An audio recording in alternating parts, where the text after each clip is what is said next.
9वीं पुतली मधुमालती की कथा।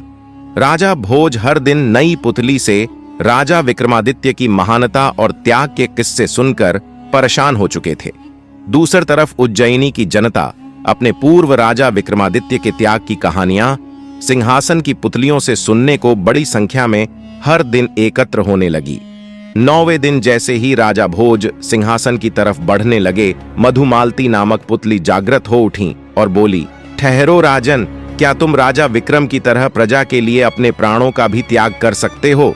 अगर नहीं तो सुनो राजा विक्रमादित्य की कहानी।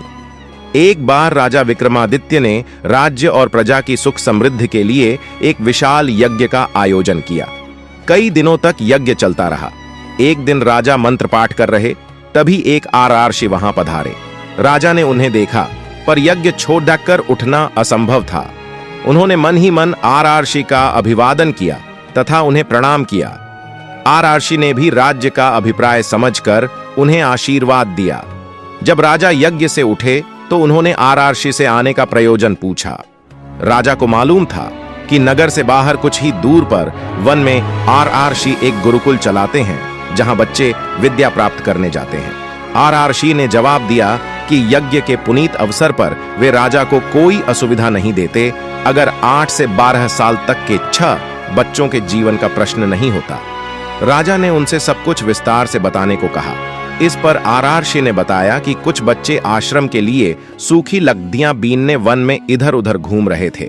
तभी 2 राक्षस आए और उन्हें पकड़ कर ऊंची पहाड़ी पर ले गए। आरार्षि को जब वे उपस्थित नहीं मिले तो उनकी तलाश में वे वन में बेचैनी से भटकने लगे। तभी पहाड़ी के ऊपर से गर्जना जैसी आवाज सुनाई पड़ी, जो निश्चित ही उनमें से एक राक्षस की थी। राक्षस ने कहा कि उन बच्चों की जान के बदले उन्हें एक पुरुष की आवश्यकता है, जिसकी वे मां काली के सामने बलि देंगे। जब आरार्षि ने बलि के हेतु अपने आप को उनके हवाले करना चाहा, तो उन्होंने असहमति जताई। उन्होंने कहा कि आरार्षि बूढ़े हैं और काली मां ऐसे कमजोर बूढ़े की बलि से प्रसन्न नहीं होगी। काली मां की बलि के लिए अत्यंत स्वस्थ क्षत्रिय की आवश्यकता है। राक्षसों ने कहा है कि अगर कोई छल या बल से उन बच्चों को स्वतंत्र कराने की चेष्टा करेगा, तो उन बच्चों को पहाड़ी से लुढ़काकर मार दिया जाएगा। राजा विक्रमादित्य से आरार्षि की परेशानी नहीं देखी जा रही थी। वे तुरंत तैयार हुए और आरार्षि से बोले, आप मुझे उस पहाड़ी तक ले चले। मैं अपने आप को काली के सम्मुख बलि के लिए प्रस्तुत करूंगा। मैं स्वस्थ हूं और क्षत्रिय भी, राक्षसों को कोई आपत्ति नहीं होगी। आरार्षि ने सुना तो हतप्रभ रह गए। उन्होंने लाख मनाना चाहा, पर विक्रम ने अपना फैसला नहीं बदला। उन्होंने कहा, अगर राजा के जीवित रहते उसके राज्य की प्रजा पर कोई विपत्ति आती है, तो राजा को अपने प्राण देकर भी उस विपत्ति को दूर करना चाहिए। राजा आरार्षि को साथ लेकर उस पहाड़ी तक पहुंचे। पहाड़ी के नीचे उन्होंने अपना घोड़ा छोड़ दिया तथा पैदल ही पहाड़ी पर चढ़ने लगे। पहाड़ी वाला रास्ता बहुत ही कठिन था, पर उन्होंने कठिनाई की परवाह नहीं की। वे चलते चलते पहाड़ी की चोटी पर पहुंचे। उनके पहुंचते ही राक्षस बोला कि उन्हें बच्चों की रिहाई की शर्त मालूम है या नहीं। राजा ने कहा कि वे सब कुछ जानने के बाद ही यहां आए हैं। उन्होंने राक्षसों से बच्चों को छोड़ देने को कहा। एक राक्षस बच्चों को अपनी बाहों में लेकर उड़ा और नीचे उन्हें सुरक्षित पहुंचा आया। दूसरा राक्षस उन्हें लेकर उस जगह आया जहां मां काली की प्रतिमा थी और बलिवेदी बनी हुई थी। विक्रमादित्य ने बलिवेदी पर अपना सर बलि हेतु झुका दिया। वे जरा भी विचलित नहीं हुए।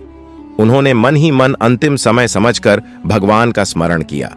वह राक्षस खड्ग लेकर उनका सर धड़ से अलग करने को तैयार हुआ। अचानक उस राक्षस ने खड्ग फेंक दिया और विक्रम को गले लगा लिया।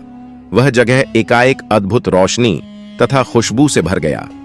विक्रम ने देखा कि दोनों राक्षसों की जगह इंद्र तथा पवन देवता खड़ी दिए थे। उन दोनों ने राजा विक्रमादित्य की परीक्षा लेने के लिए यह सब किया था। वे देखना चाहते थे कि विक्रम सिर्फ सांसारिक चीजों का दान ही कर सकता है या प्राणोत्सर्ग करने की भी क्षमता रखता है। उन्होंने राजा से कहा कि उन्हें यज्ञ करता देख ही उनके मन में इस परीक्षा का भाव जन्मा था। उन्होंने विक्रम को यशस्वी होने का आशीर्वाद दिया तथा कहा कि उनकी कीर्ति सदियों तक चारों ओर फैलेगी। इतना कहकर मधुमालती चुप हो गई। अगले दिन राजा भोज का रास्ता रोका। पुतली प्रभावती ने